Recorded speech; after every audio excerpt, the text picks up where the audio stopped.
Sometimes, life presents us with mysteries that are so mind-boggling, one can only turn to superstition for closure. This has been the case for a series of disappearances that have taken place in Mount Nyanga.A, a remote part of Zimbabwe that has claimed the lives of many tourists and locals drawn to this desolate area because of its breathtaking landscape.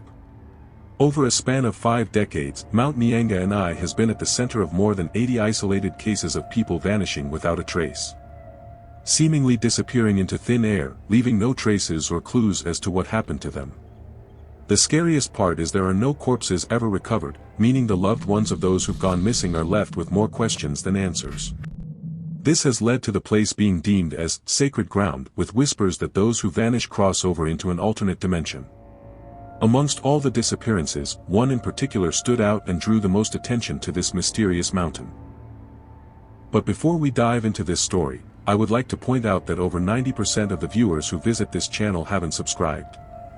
If you are one of them, show me your appreciation by hitting that like and subscribe button. Now back to the story. For the last 5 decades, Mount Nyanga has been the focus point of discussion amongst mystic believers, religious and academic scholars. It has been pegged alongside other mysterious locations like the Bermuda Triangle. In the early 1800s, African sorcerers and witch doctors chose it as a ceremonial grounds to perform ritual ceremonies. Following sightings of human-like reptilian beings and other cryptids being reported, conspiracy theorists have labeled it as a portal to parallel dimensions. Traditional witch doctors appealed to the government to have Mount Nyanga declared sacred grounds, and access should only be granted to people willing to adhere to the ritual ceremonies. This was after the most notable disappearance that took place involving the family of a prominent politician who happened to be the Minister of Finance at the time. In June of 1982, Mr. Masaya, his wife and their twin daughters had planned the getaway of a lifetime.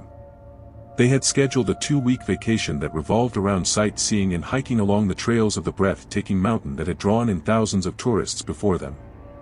All was fine and dandy, with Mr. Masaya and his family soaking up all the flora and fauna that surrounded their guest lodge.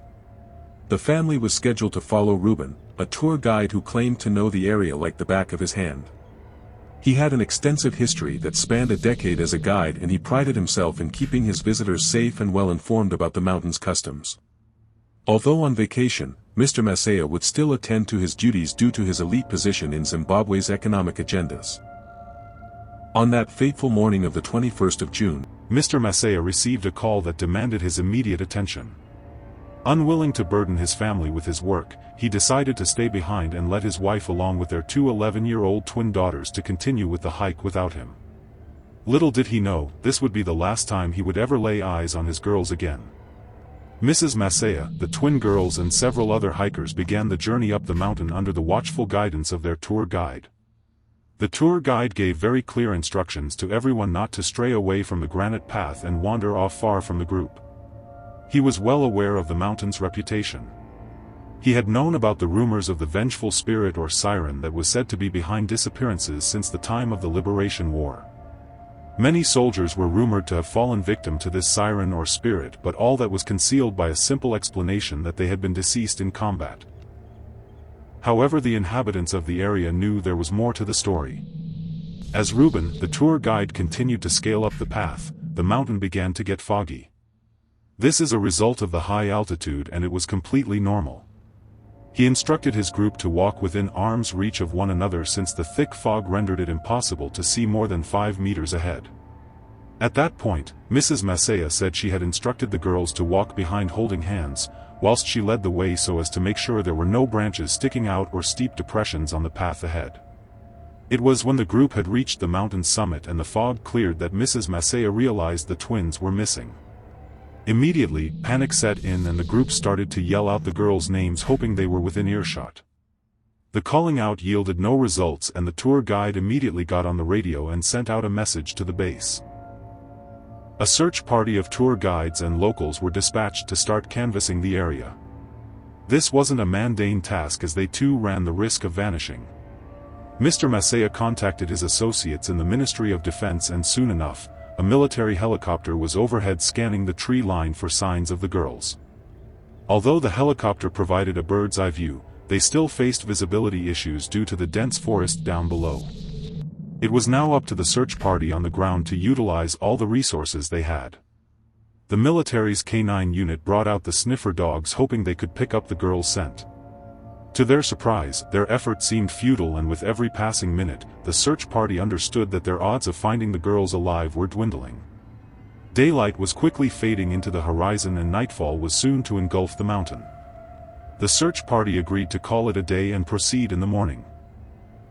However, this was unacceptable for the grieving parents of the girls. The villagers, who understood the severity of the situation, promptly offered a suggestion. Although they knew it would sound wild, they advised Mr. Nyanga and his wife to consult with traditional witch doctors, as it was apparent that this was no mere ordinary case of kids just wandering off. These African witch doctors are under a federation known as the Zimbabwean National Traditional Healers Association.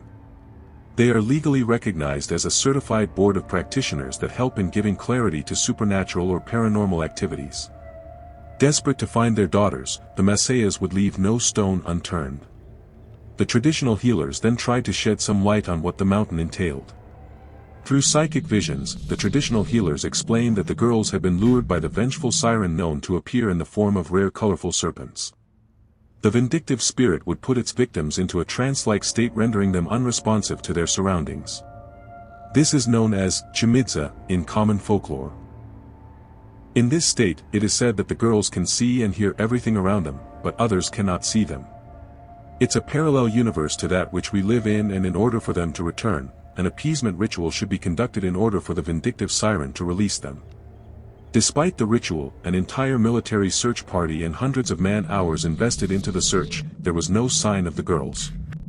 Until this day, not even a trace of their corpses have ever been found, and like tens of victims before them, they simply vanished into thin air. What logical explanation could be behind these disappearances? Please share your thoughts in the comments.